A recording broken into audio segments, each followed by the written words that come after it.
इधर चलो साथ, उधर चलो साथ।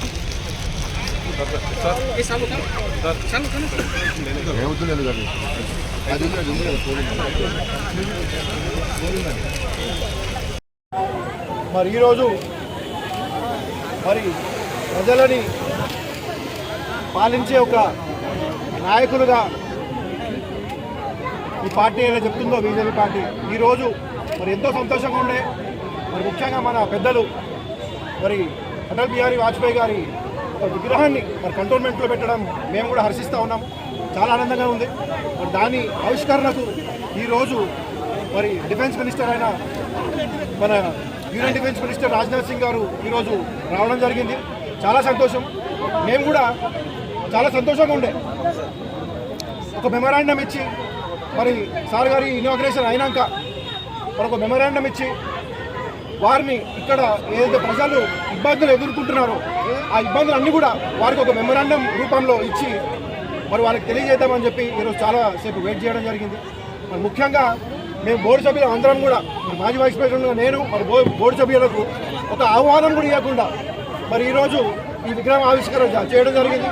ఇది ఒక ప్రభుత్వ ప్రోగ్రాం అయినా కూడా ఒక ప్రభుత్వ ఎక్స్ బోర్డు మెంబర్లని మరి ఈరోజు పిలవకుండా ప్రజలను పిలవకుండా ఇన్విటేషన్ ఇవ్వకుండా ఇన్ని లక్షల రూపాయలు ఖర్చు పెట్టి ఒక డిఫెన్స్ మినిస్టర్ని పిలిచి మరి ఎవరి కోసం చేసినట్టు ఇది?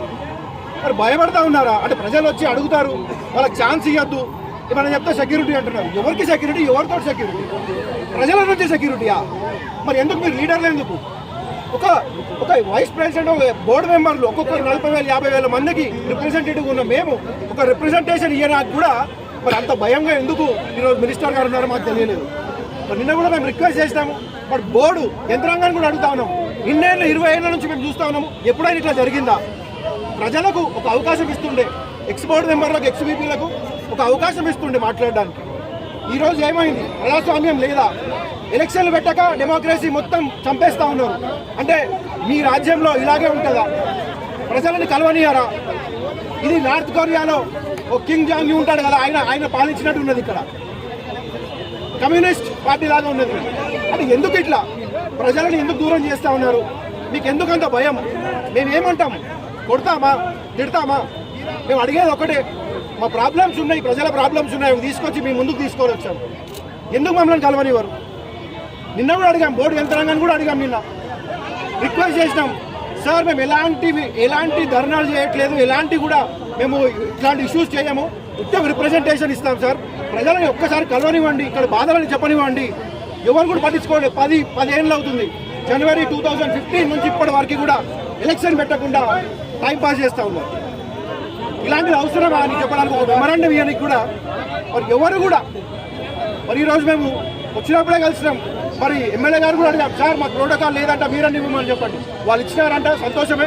కానీ డెఫినెట్గా ప్రతి ఒక్క రిప్రజెంటేటివ్ని కలిసే విధంగా ప్రోగ్రాంలు ఉండాలి. కానీ గవర్నమెంట్ ప్రోగ్రామ్ అంటారు ఇది.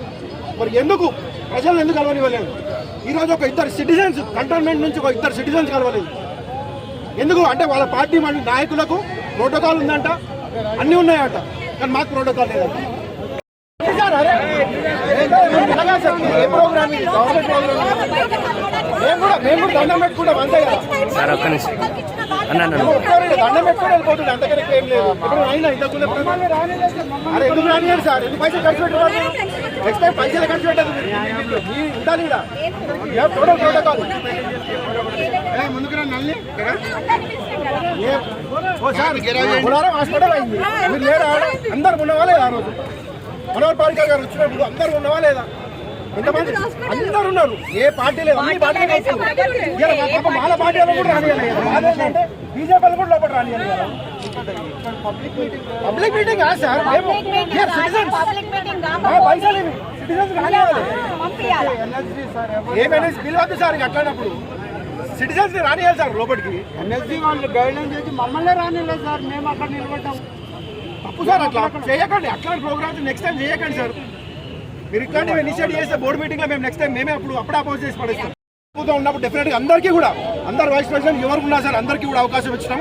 మీరు డెఫినెట్గా నెక్స్ట్ టైం నుంచి ఇలా కాకుండా ప్రజలకు ఒక ఏదైతే గొంతున్నదో దాన్ని నొక్కకుండా చూడాలని చెప్పేసి వాళ్ళొకసారి బోర్డు యంత్రాంగాన్ని కూడా చెప్తా ఉన్నాం. Thank you.